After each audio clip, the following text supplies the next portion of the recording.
GBS News 9 coming to you live from Kenya's capital, Nairobi. Stay tuned as we bring you the latest updates, but first, here are the highlights. Having considered the application and argument by parties, the Constitution and President, the prayer for grant of conservatory order is declined. Nowhere to run. High Court fails to issue a conservatory order to stop the Senate from proceeding with the impeachment hearing motion to impeach Deputy President Rigathi Gachagua. But just a minute, will the Deputy President survive?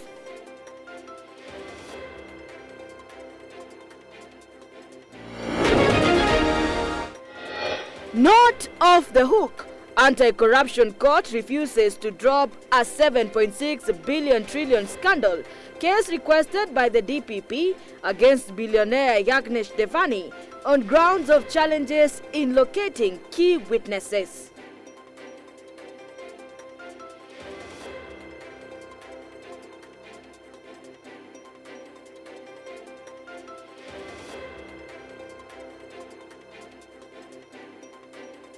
The need to translocate. It will also ease the human-wildlife conflict because with the overpopulation, because of the fight and the competition for food and elephants on the move. Kenya relocates 50 giants to Aberdare National Park to ensure major conservation effort in preservation of family units for Kenya's iconic wildlife. Kama wa Kenya tena anipe support tuweze kuendeleza pale ambapo tumefikia na kuhakikisha kwamba tunafikia yale malengo ambayo tumeyaweka katika nyanja hii ya soka hapa Kenya. Battle lines have been drawn as Football Kenya Federation Electoral Board receives credentials from 9 candidates and their running mates vying for the presidential seat in the elections set for December 7th, 2024.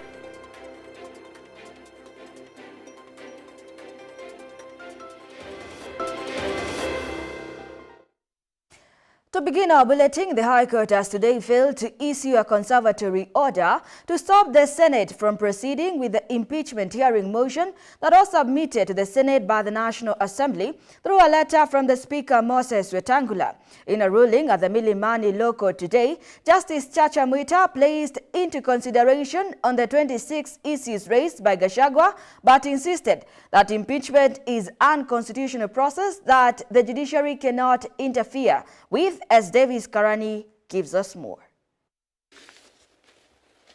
The High Court Judge Justice Chacha Mwita, who was tasked with the responsibility of presiding a petition that was filed by the Deputy President Rigathi Gachagua, aimed to block the Senate from proceeding with his impeachment hearing, has failed to issue a conservatory order that Gachagua sought, hence giving an okay to the Senate to proceed with the impeachment process. Having considered the application and argument by parties, the Constitution and President, the prayer for grant of conservatory order is declined. However, in view of the issues raised in this petition, which also appear to relate to those in petition E522 of 2024, which has been certified for purpose of appointing a bench of an even number of judges to hear, I certify this petition as raising substantial questions of law and of public interest in terms of Article 165 sub-Article 4 of the Constitution. According to Justice Chacha, he stated that the impeachment hearing of the Deputy President by the Senate is a constitutional imperative which has to follow its path from the beginning and continuously till end without interference, and the complainant is allowed to challenge the outcome only after the entire process is over. Courts should strive to achieve a balance between their role as guardians of the Constitution and the rule of law, including an obligation to respect what Parliament is constitutionally required to fulfill. In other words, where the Constitution requires Parliament to determine a matter in the first instance as part of its constitutional mandate, Parliament will have the discretion and the power to regulate its own affairs, and the court will be slow to interfere with the exercise of that discretion. This clearly indicates that the Senate will proceed with the impeachment hearing of the Deputy President as from 16th and 17th consecutively as scheduled, and the DP will be summoned to appear before the Senate for questioning, defense and further explanations, after which the Senate will discuss the allegations against the DP and a vote of either to retain him or to impeach him will be done. Davis Karani, GBS News, Nairobi. The Anti-Corruption Court in Nairobi has recently made headlines by refusing an oral request from the Director of Public Prosecutions, Renson Ingonga, to withdraw a significant corruption case against businessman Yagnesh Devani. The case, which involves allegations of fraud totaling to 7.6 billion Kenya shillings, centers on the irregular release of 126 million litres of oil by Titron Petroleum Company Limited, a firm associated with Devani. During a court session, Prosecutor Elphas Mbati highlighted challenges in locating key witnesses, some of whom have died while others remain untraceable. Here are the details. The Anti-Corruption Court in Nairobi has declined an oral request by the Director of Public Prosecutions, Renson Ingonga, to withdraw a 7.6 billion corruption case against businessman Yagnesh Devani. The court has directed the Director of Public Prosecutions to file a formal application providing detailed evidence regarding missing witnesses. On Tuesday, Ingonga, through Prosecutor Elphas Mbati, sought to terminate the case against Devani and his company. Mbati explained that some witnesses had died, while others could not be located. Despite the defense not opposing the application, Magistrate Harrison Barasa emphasized the public importance of the case and instructed the DPP to submit a formal application detailing evidence regarding the missing witnesses. However, Devani has been granted permission to retrieve his passport for business travel, with a court mention scheduled for October 22nd, 2024, to assess compliance with the court's directive. The Triton oil scandal first came to light in 2008 when Triton Petroleum Company, a fuel supplier, was found to have misappropriated billions of shillings from the Kenya Pipeline Company. Triton supplied fuel to various entities without receiving payment, leading to massive financial losses for the Kenya Pipeline Company. The scandal revealed that Triton had accumulated debts amounting to 7.6 billion Kenya shillings, which it failed to repay. Requiring my attention, but not to go and micromanage who leaves oil from pipeline, who has paid, who has not paid. Triton is one of the smallest players in the Kenyan market. Their market share, you can go and check for yourself, was only 4% before they went under. So for people to allege that Triton was supposed to have brought in 80,000 metric tons, and instead of bringing that, they brought in 56, sorry, that was not correct. But they failed to deliver on 80,000 metric tons. Susan Nganga, GBS News. In a move to enhance public health standards across the nation, Health Ministry Principal Secretary Mary Muthoni has today issued a warning to health officers who are not registered, stating they will face legal action if they continue to operate unlawfully. This announcement, made during a meeting with the county public health officers from all 47 counties, signals the ministry's commitment to reviving essential public health practices that have diminished since the devolution of health services. Here is more on the same. In a significant move aimed at bolstering public health standards, Health Ministry Principal Secretary Mary Muthoni has issued a stern warning to health officers operating without proper registration, stating they will face legal repercussions if they do not comply. This announcement marks a crucial step in addressing public health issues in the wake of devolution. It's time that we enforced these issues so that we can give the people of this country better. During the meeting with the county public health officers from all 47 counties, Muthoni emphasized the importance of rekindling conversations surrounding public health practices that have historically safeguarded communities. The public health, county public health officers from the 47 counties. This is the first of the first that has happened since devolution, and I am happy to start a conversation with them to rekindle public health issues driven by the public health officers across the country.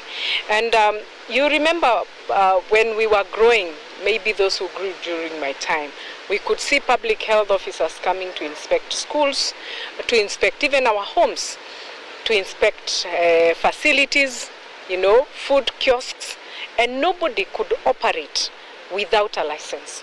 As the Health Ministry embarks on this renewed initiative, the emphasis on registration and accountability for health officers signals as a proactive approach to safeguarding public health.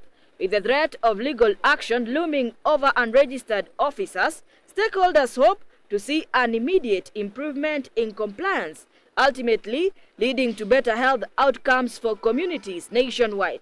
The ministry's efforts are aimed at reviving robust public health practices that could pave the way for a healthier future for all citizens. The country has reported its first Mpox-related death amidst an ongoing outbreak affecting several countries in East Africa. Dr. Patrick Amoth, Kenya's Director General for Health, confirmed that the patient had underlying health conditions which worsened the impact of the disease. Since the virus was first detected in July, the Ministry of Health has confirmed 13 cases across 10 regions, including major areas such as Nairobi, Mombasa, and Nakuru. This follows a donation of 15.2 million tablets from the WHO valued at $1.6 million. These medications are aimed at tackling neglected tropical diseases which predominantly affect impoverished communities and are prevalent in tropical regions lacking proper sanitation. The donation will aid Kenya in combating conditions like lymphatic filariasis and addressing other endemic health challenges across the country. Across the African continent, more than 38,300 cases of Mpox and 979 deaths have been reported this year, according to the latest data from the Africa Centers for Disease Control and Prevention.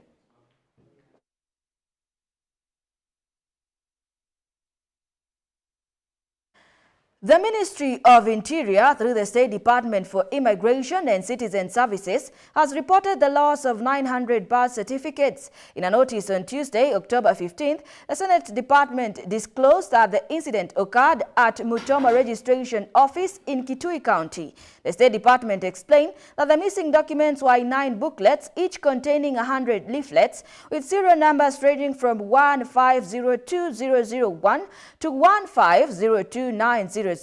Consequently, members of the public were cautioned that the certificates had been cancelled and hence rendered invalid. The State Department also urged anyone who may have been issued any birth certificate bearing any of the mentioned serial numbers to return them to the Secretary of Civil Registration Services at Haas Plaza, 4th floor, Nairobi.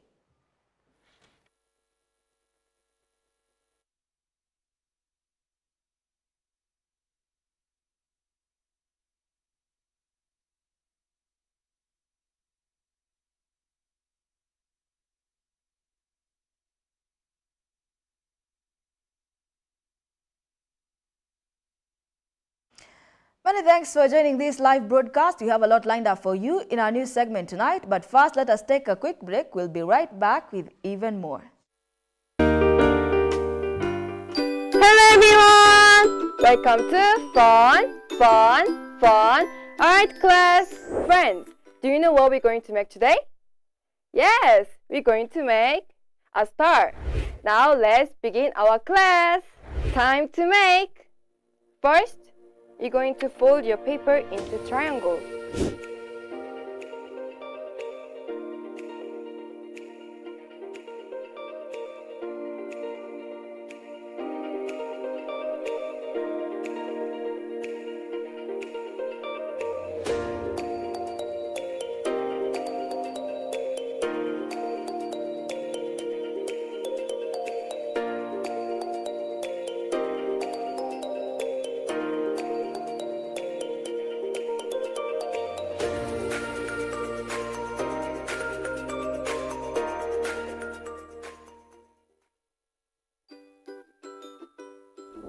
Ta-da! Now we're done with the star.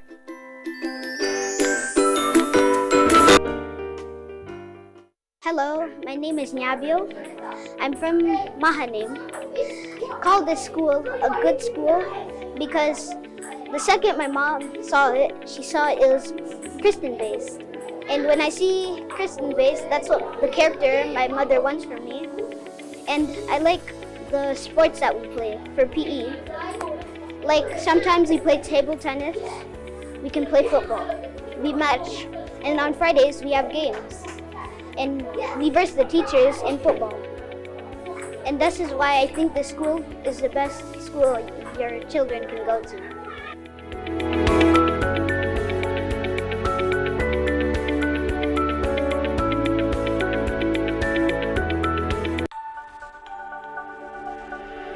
Everywhere, GBS.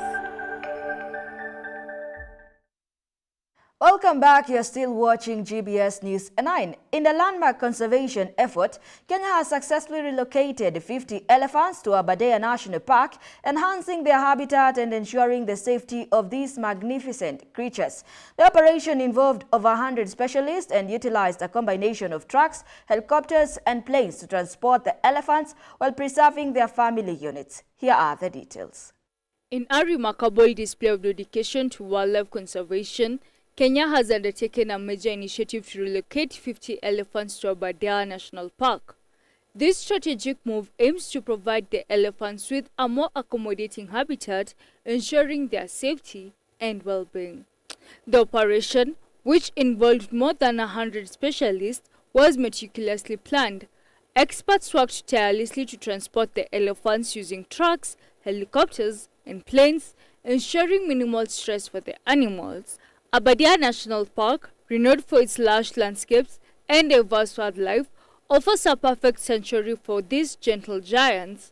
This relocation not only enhances the elephants' living conditions, but also reinforces Kenya's commitment to preserving its rich biodiversity. Mwea National Reserve should be holding about 49 elephants. Currently, the population is 156. And therefore the need to translocate.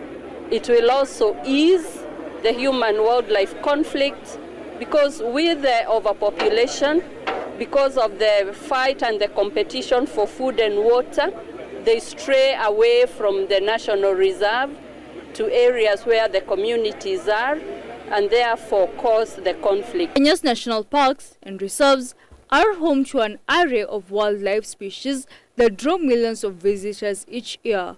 With efforts like this, the country continues to solidify its status as a premier destination for wildlife tourism. As these elephants embark on their new journey, they symbolize hope for conservation efforts worldwide. Kenya's proactive measures not only safeguard the future of its wildlife, but also inspire global initiatives to protect our planet's most vulnerable species. Irene Juguna, GBS News. A senior official from Kenya's Independent Electoral and Boundaries Commission has been arrested for allegedly forging academic certificates to secure employment and promotions within the institution. Here is more on this theme. The Ethics and Anti-Corruption Commission has confirmed the arrest of Ms. Caroline Sabiri Manyange, the manager of Boundaries Delimination at IEBC. She was taken into custody early Monday morning at her home in Nairobi West. Investigations revealed that Manyange forged a master's degree in population studies, claiming it was awarded by the University of Nairobi. She allegedly used this document to gain a promotion at IEBC, which saw her earn a cumulative salary and benefits exceeding 37 million Kenya shillings over the years. EACC says that the Director of Public Prosecution has approved the charges, which include forgery and uttering a false document, both serious offense under Kenya's Penal Code. The EACC intends to file civil proceeding to recover the 37 million Kenya shillings in salaries and benefits that Manyange obtained using fake academic qualifications. This arrest highlights the ongoing effort by the EACC to combat corruption and uphold integrity in Kenya's public institution. Joy Kora, GBS News. In a groundbreaking yet controversial initiative, Kenya is poised to build its first nuclear power plant in Kilifi County. While the project promises a new era of energy production along the Indian Ocean coast, it has ignited fierce opposition from local communities and environmentalists who fear its potential impact on health, livelihoods, and the fragile ecosystem. Here is the full report. The proposed nuclear plant, located along the picturesque Indian Ocean coast, aims to generate 1,000 megawatts of power, a critical step in reducing Kenya's reliance on hydroelectric and fossil fuel sources. With an estimated budget of 500 billion Kenyan shillings, the facility is expected to be operational by 2034. However, concerns are mounting among residents and environmentalists.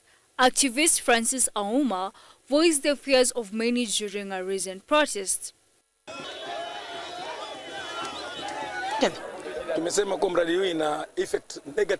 We say that this project has a lot of negative effects.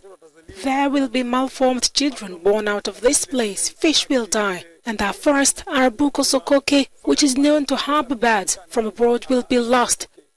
The nuclear plant will cause us more harm than good.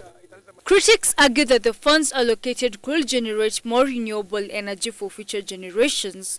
The executive director of the Center for Justice, Governance and Environmental Action questioned the project's sustainability.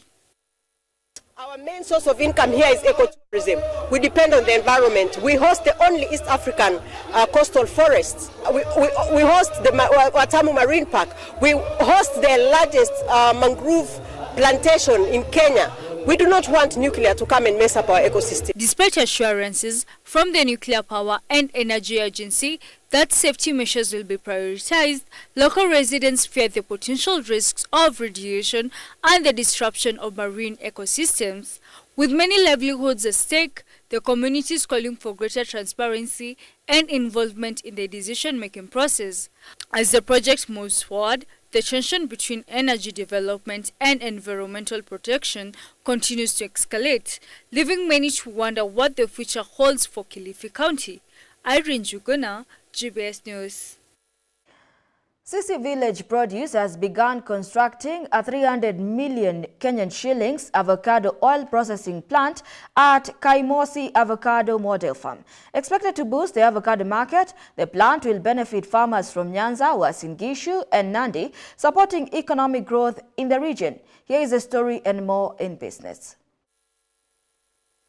Months after launching the Malava Avocado Promotional Center in Kakamega, Sisi Village Produce has broken ground on a 300 million Kenyan shillings avocado oil processing plant at Kaimosi Avocado Model Farm. This plant, which will benefit farmers in Nyanza, Uasin Gishu and Nandi, is set to begin construction in November. Utakuwa muradi wa maana sana kwa vile watu wakikuza hizi avocado fruits wataweza kuleta hapa, tutaziprocess. Hiyo ni jina ya kizungu ambayo inatumiwa ya kusiaga hiyo avocado. Kwa vile sasa tutakuwa tunatoa oil. Sasa hiyo oil ndio basi tutakuwa tunauza, alafu wale farmers tuseme ambao wamepanda hiyo miti watapata faida sana. With the capacity to process 5 tons of avocados daily, the factory will serve the Lake region and help farmers access better markets. In other latest updates, Vision Plus Kenya has announced a 125 million Kenyan shillings investment in its first local manufacturing plant for smart TVs and audio systems, making a significant milestone for the home appliance and consumer electronics market. The new facility, the first of its kind in Kenya, aims to shift the firm's focus from imports to locally produced smart appliances, including TVs, refrigerators and wearables. This localization of our research and marketing efforts is designed to establish a strong brand presence in the Eastern Africa region. We're also cognizant of the factors that make the current 300 billion Kenyan shilling home appliance market attractive for the business. These include Kenya having a larger young professional population with a rising sentiment and personal pride and attachment to authentic brands. Trade Cabinet Secretary Alfred Kombodo has hailed the plant as a boost to local manufacturing, especially with Kenya's trade agreements with the European Union and the United Arab Emirates. We have just negotiated a trade agreement between Kenya and the 27-country trillion European Union market. Anything that is made in Kenya now is able to be sold in the European Union with zero tariffs, and you can take as many as you want. In the regional sphere, Safaricom has expanded its M-Pesa global service to Ethiopia, enabling seamless cross-border money transfers between Kenya and Ethiopia. This new development allows consumers in both countries to send and receive money using the M-Pesa wallets, simplifying international transactions. Speaking at the launch, Esther Waititu, the Safaricom Kenya's Chief Financial Services Officer, emphasized that this collaboration empowers individuals and businesses by providing more efficient and affordable financial solutions. The service is expected to boost mobile money use across Ethiopia, creating new opportunities for local economies. With M-Pesa Global now connecting over 190 countries, this move further strengthens East Africa's financial integration and promotes economic growth across the region. Hilary Kabila, GBS News. The Catholic parish of Makema Ward in Embu County has warned of possible clashes between rivals groups claiming ownership of the disputed 44,000 acres of Moya settlement scheme. This is after Ngome Council of Elders from Beere community 2 weeks ago threatened to invade them and forcibly take over the scheme they allege to be their ancestral land. Meanwhile, Deputy Chief of Staff in the President's office, Eliud Owalo, announced that the government had cleared all areas owed to sugarcane farmers. He added that the government is now focusing on addressing the areas owed to sugar company employees as part of its efforts to revive the sugar sector. Where else, Medical Services Principal Secretary Harry Kimtai urged the public to update their dependents' detail on Social Health Authority portal to ensure seamless service delivery at health facilities. Speaking during a meeting with officials from the ministry and the County Executive Committee, members of the Health Caucus assured the public that the challenges faced during the initial phase of the SHA rollout were being addressed. Here is more on the same. The Catholic parish of Makema Ward in Embu County has raised concern over potential clashes between rival groups over the disputed 44,000-acre Moya settlement scheme. This comes after the Ngome Council of Elders from the Beere community threatened to reclaim the land, which they say is their ancestral. Occupying communities preparing to resist the takeover are reportedly arming themselves. Parish head father Nicholas Macau urged law enforcement to take the threat seriously, warning of a repeat of the 2018 violence that left one person dead and several injured. Speaking on Sunday when he presided over a mass at Mashamba Catholic Church, Father Macau said anxiety was high in the area in light of the looming invasion and called on the Interior Ministry to move with speed to avert potential bloodshed. Tunajua kuna watu wanaishi huku. Na tisho kama hilo ni jambo ambalo linaweza kuibua msukosuko. Ni jambo ambalo linaweza kuleta matata, na zaidi ya matata tu, sio matata ya kuongea, vita ambao kuna kupigana. Na kulikuwa na mauaji, kulikuwa mpaka sasa kuna watu wamepata majeraha na hawajaweza kuendeleza jamii zao. He accused the government of remaining silent as the dispute regarding the scheme ownership continued to deepen. Meanwhile, Deputy Chief of Staff Eliud Owalo announced that the government has settled all areas owned to sugarcane farmers and is now addressing areas of sugar company employees to revive the sector. Speaking at St. Patrick's for Catholic Church in Siaya County, Owalo revealed plans to bring in private investors to boost the struggling companies. Areas of sugarcane farmers have all been settled. This has been a historical problem since independence. As we speak today, all farmers' areas have been settled. The government is now moving to the next level of sorting out areas of employees, but also as a long-term measure. The government has already gotten investors, private sector investors, to pump in money into the sugar companies so that those companies can once more operate at optimal capacity utilization.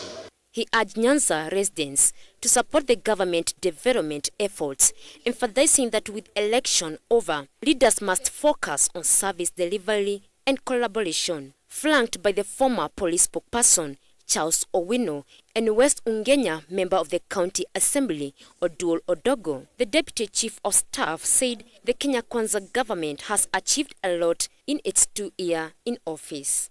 One of the achievements, he said, was the training of 512,000 youths on information, communication, technology, and creation of 152,000 digital jobs for the youth. He said that the government would work with members of the county assembly to open up digital hubs in each ward in the county. Someone is unwell.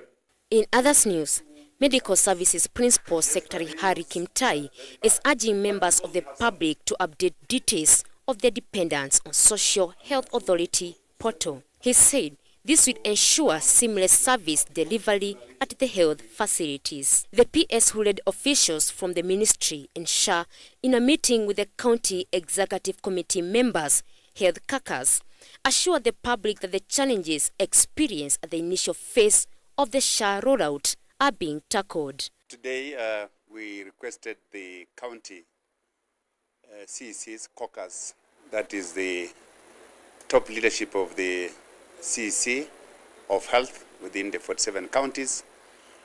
We had an early engagements with them, the entire CEC in Mombasa, where we took them through the shift from National Health Insurance Fund, that's NHIF, to the Social Health Insurance Fund.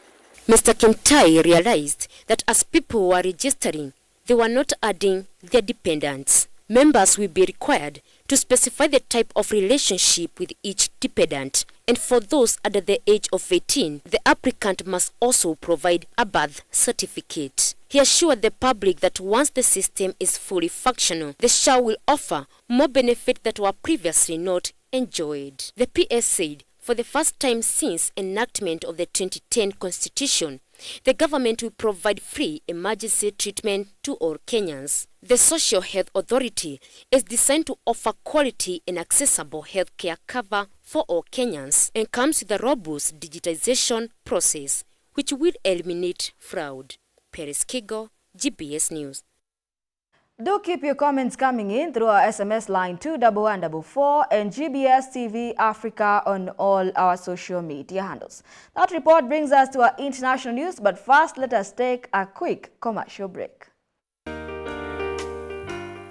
Today we have amazing topic. Hey, turning passion into profit. Sijui passion yako ni gani? We are going to have a guest here mwenye anaenda kutuambia how she turned her passion into profit. So I learned it from my mom. I guess nilichukua from my mom. And then my mom alichukua from her mom. Inheritance. And then her mom amemnema mimi nimenema after the mom. My God. Wow. Kitu iko kwa damu. Sasa hiyo kitu ilinipea motivation. Like, kai, kumbe naweza shona hizi nguo by the way na niuzie mtu na buy. Ni make something out of it. So hiyo ndo motivation. Nguo ya Christmas ndo ilikuwa motivation. Mnasemanga that family don't support each other. Me, my family. Nasema my family imekuwa my greatest supporter. And then my friends. Because if it's an urgent order, hata mimi ukiangalia tu my WhatsApp, the first caption na kukujianga, we don't accept urgent orders. Oh my God. I need my time. Inaweza teneza earrings, key holders, neck, chokers, key holders, what else? Mats, bottles,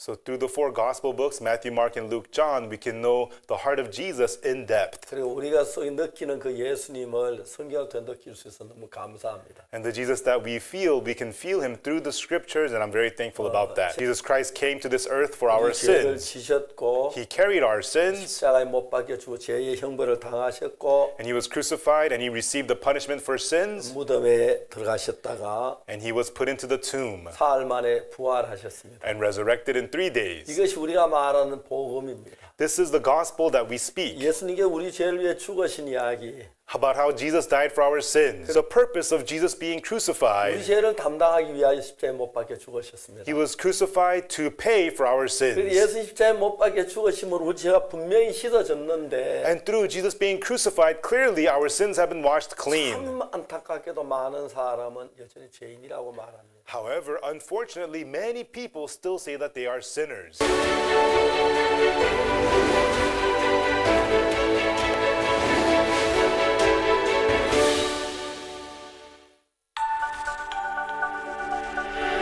Everywhere, GBS.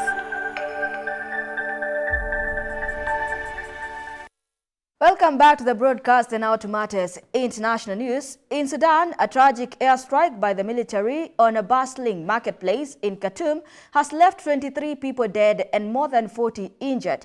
This attack comes amid ongoing fierce fighting between the military and the paramilitary rapid support forces, highlighting the devastating impact of the civil war that has claimed tens of thousands of lives since April 2023. Here is more on the same. In the heart of Khartoum, chaos erupted on Saturday as military airstrikes targeted a bustling marketplace, resulting in the tragic loss of 23 lives and injuries to over 40 others. This devastating attack underscores the brutal reality of a civil war that has ravaged Sudan since April 2023. The airstrike occurred amid fierce fighting between the military and the paramilitary rapid support forces, or RSF, which have been battling for control of the capital. With much of Khartoum under RSF dominance, the military has intensified its aerial assaults, aiming to reclaim territory. The World Health Organization estimates that at least 20,000 people have been killed. The ongoing violence has created the world's largest displacement crisis, displacing over 10 million people, nearly a fifth of Sudan's population. As the military pushes forward, the situation remains perilous, with civilians caught in the crossfire.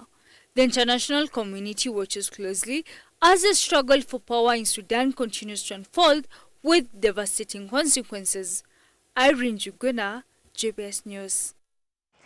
Senegal's government, led by Prime Minister Ousmane Sonko, unveiled its 25-year development plan, Senegal 2050, on Monday, October 14th. The plan aims to reduce the foreign dependency and debt, focusing on local resources and human capital. Sonko emphasized that the past development models have failed and praised Japan's success as a model for African countries. Here is more. Senegal's government unveiled a 25-year development plan on Monday, stating it aims to lay the foundation for economic sovereignty through competitiveness, sustainable resource management, and good governance. The agenda was launched 7 months after President Bassirou Diomaye Faye secured a landslide election victory, during which he promised to improve livelihoods in the West African nations. Senegal became oil producer in June, when Australia Woodside Energy started production at Sagamar oil and gas field. Gas production is also due to begin by the end of the year at the Greater Tortue Ameyim liquefied natural gas project operated by the BP. In his presidency, Faye initiated an audit of oil and mining contracts, but the authorities have not shared details on its progress. The first phase of the economic plan, which will cost $30.1 billion and run from 2025 to 2029, aims to reduce the budget deficit to 3% of the GDP throughout that period, down from 4.9%. The International Monetary Fund reduced Senegal's growth forecast to 6.0% in September, down from a forecast 7.1% in June, after the economy expanded at a slower than a projected pace in the first half. Under the new plan, the government aims to increase access to electricity to 100% from 84% and make Senegal energy self-sufficient. Faye has been under pressure to make good of his election promises from the defranchised urban youth whose support helped bring him to power. The president has also faced resistance from the National Assembly, prompting him to dissolve parliament last month, paving the way for the snap legislative election on November 17. His Pastef party had little leverage, with only 26 seats in the now dissolved 165 member of parliament. Government revenue fell significantly in the first 8 months of the year, according to the IMF, and they are concerned that election could delay IMF financing. Paris Kigo, GBS News. In a devastating escalation of conflict in Lebanon, over 400,000 children have been displaced in just 3 weeks, according to UNICEF. As Israel intensifies its military campaign against Hezbollah, the humanitarian crisis is deepening severely, impacting education and healthcare systems across the country. Here is that report. In Lebanon, the toll of ongoing conflict is being felt acutely by its youngest residents. More than 400,000 children have been displaced in the past 3 weeks alone as violence escalates between Israel and Hezbollah. UNICEF Deputy Executive Director for Humanitarian Actions, Ted Chaiban, sounded the alarm on the education crisis. As we sit here today, 1.2 million children are deprived of education. Their public schools have either been rendered inaccessible, have been damaged by the war, or are being used as shelter. The last thing this country needs, in addition to everything else it has gone through, is the risk of a lost generation. The conflict has also severely affected access to healthcare, with dozens of primary health facilities out of service. 12 hospitals are either non-functional or operating at reduced capacity, leaving many vulnerable individuals without essential care. With over 2,300 lives lost in Israeli strikes, nearly 3/4 of them in the past month, the urgency for humanitarian assistance has never been greater. As the situation continues to unfold, the international community is called upon to respond to this escalating crisis. Irene Juguna, GBS News. On Monday, Taiwan's government reported a record of 153 Chinese military aircraft in exercises around the island on Monday, raising alarm about regional security. These war games, dubbed Joint Sword 2024B, were conducted without prior warning, prompting concerns from both Taiwan and its international allies. Here are the details. A deadly drone strike has claimed the life of 4 Israeli soldiers and injured 60 others. The Israeli Defense Forces confirmed the drone attack took place at an army base in northern Israel on Sunday night. Hezbollah has claimed responsibility for the strike, stating it targeted a training camp of the IDF Golani Brigade. According to the group, the strike was in retaliation for the Israeli airstrikes in southern Lebanon and Beirut just days ago. It was a difficult scene. The impact of the drone strike caused injury due to the blast. The injured needed life-saving treatment and surgery to stop bleeding. They were quickly evacuated to the hospital. Many of the victims were caught off guard while in a communal dining hall. Images circulating online shows the aftermath of the horrific incident, with blood stains on the floor with significant damage, including a hole in the roof, likely caused by the strike.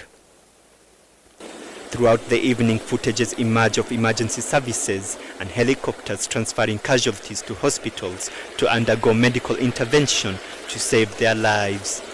This drone attack is considered one of the largest assaults on an Israeli position in more than a year.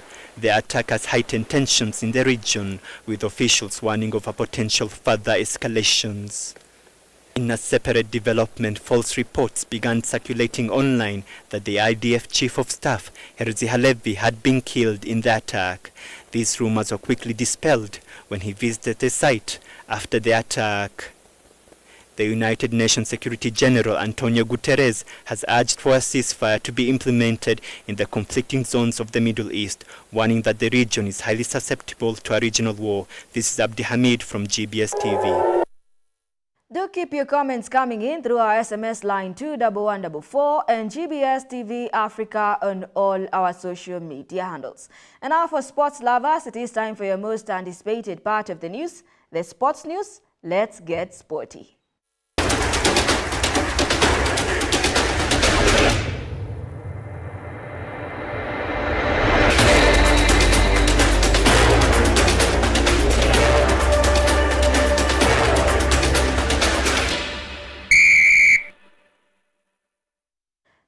Football Kenya Federation Electoral Board received credentials from 9 candidates vying for the presidential seat in the election set for December 7, 2024. On 14 October 2024, these candidates underwent a vetting process to ensure they met the eligibility criteria before the final list was published the following Monday. Among the candidates were former FKF President Sam Nyamweya, who chose Patricia Muthau as his running mate, and former international player Sami Kempes Owino, who ran with Avengers Kandenge. Each candidate brought unique backgrounds and visions for the future of Kenyan football. Other notable candidates included Cleophas Shimanyula, chairman of the Kakamega Homeboys, and Tom Alila, a former FKF executive committee member, both of whom had strong ties to the sport. Barry Otieno, the former FKF chief executive officer, and Hussein Mohammed, chief executive officer of Extreme Sports Limited, also joined the race, each with significant experience in football management. Additionally, Doris Petra partnered with Nick Mwenda, aiming to become the first woman president of FKF, pending legal clearance. The competition intensified as a vetting process unfolded. Fans and stakeholders eagerly awaited the final list of candidates.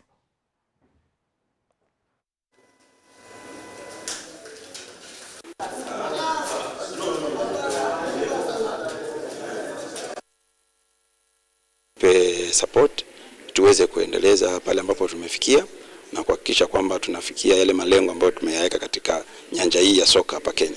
Kwa hiyo tunashukuru, tukiingia pale ofisini tulikuwa na vilabu 9 zinavyoparticipate kwa ligi.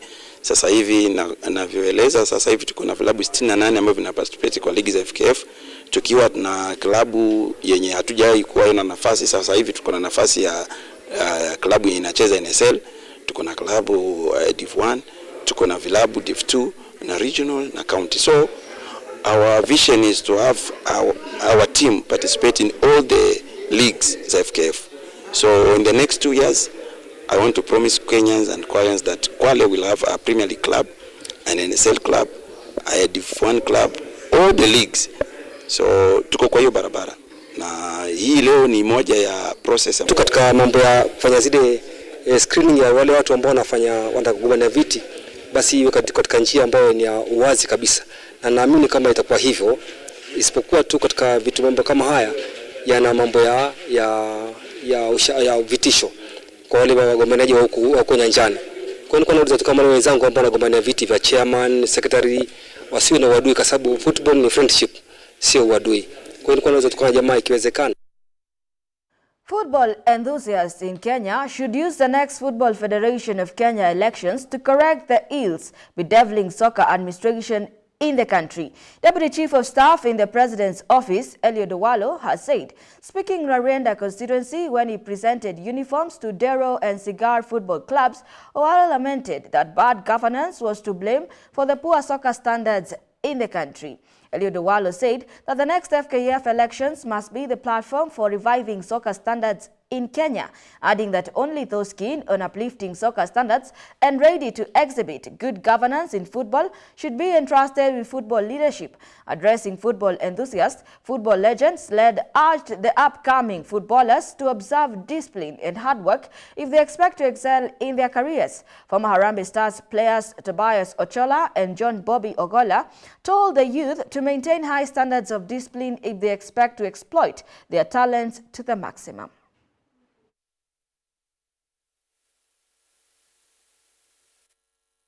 Soccer in Kenya is bad governance. Bad governance. Yeah? As we think of how to uplift the standards of soccer in the country, we must also fix the governance. And I really want to appeal to soccer stakeholders, people like Jobita, people like Kevin Oswere here, who are in the game of management of football. Please, this opportunity that you guys have this time around, this FKF elections, please elect the right people. Elect the right people to office. People who have got a passion for the what? The game. So that we can uplift the standards of soccer and take back soccer to where soccer was in the 80s. The biggest challenge we have is bad governance. If there is bad governance in football, the private sector will not put money in what? In football.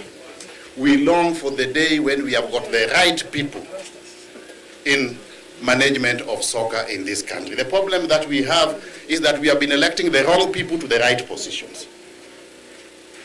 Let's use these elections this time round, please, to elect the right people. Sports, for me, at the end of it all, it unites the people.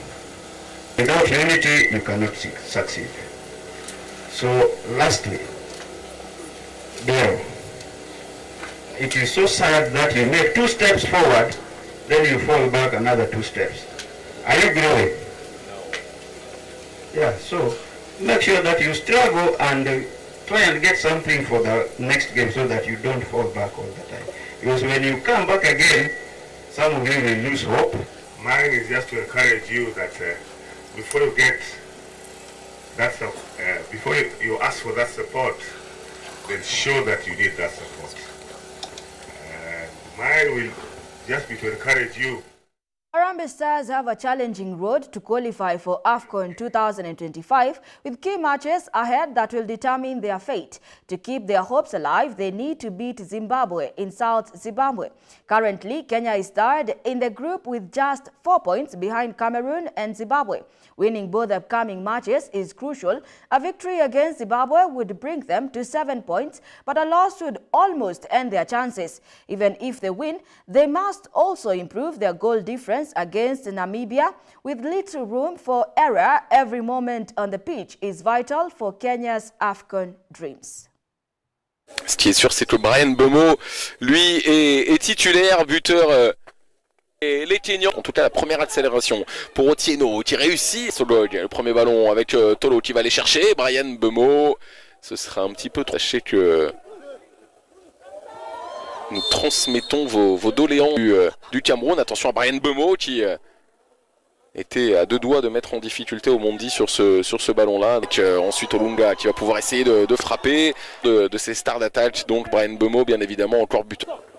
Ce ballon allait sortir et on a entendu qui peut retrouver entrée de surface de réparation, la tentative de Vincent Aboubakar et la première parade dans cette rencontre pour Omondi.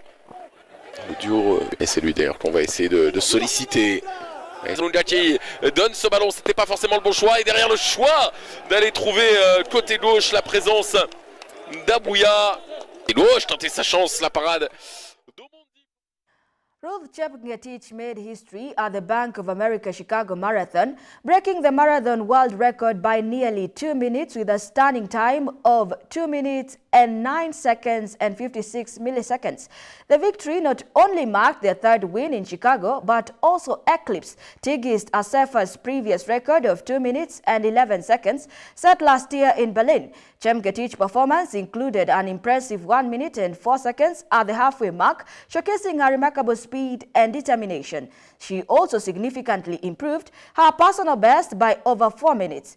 On a day of Kenyan triumph, John Korir won the men's race in 2 hours, 2 minutes and 43 seconds, the 2nd fastest time ever recorded in Chicago. Reflecting on her achievement, Chepngetich expressed immense pride and dedicated her victory to the late Kevin Kiptum, emphasizing the pride and legacy of Kenya's athletics.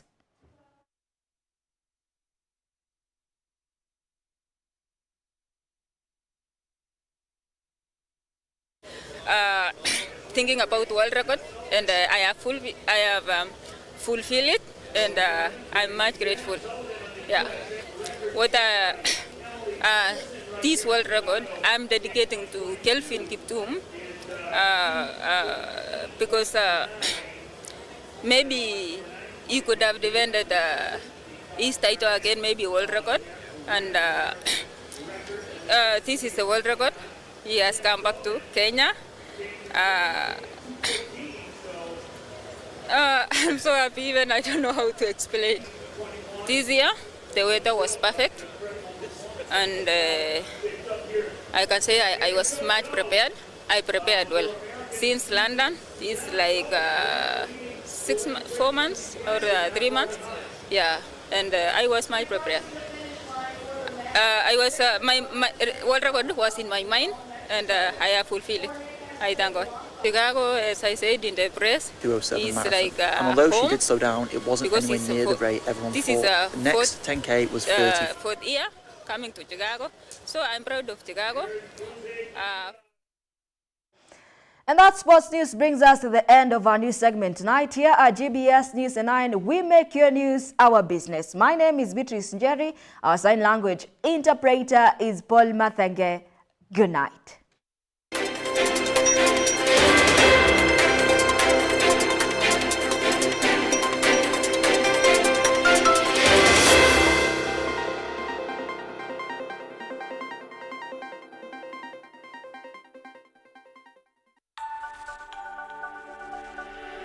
Everywhere.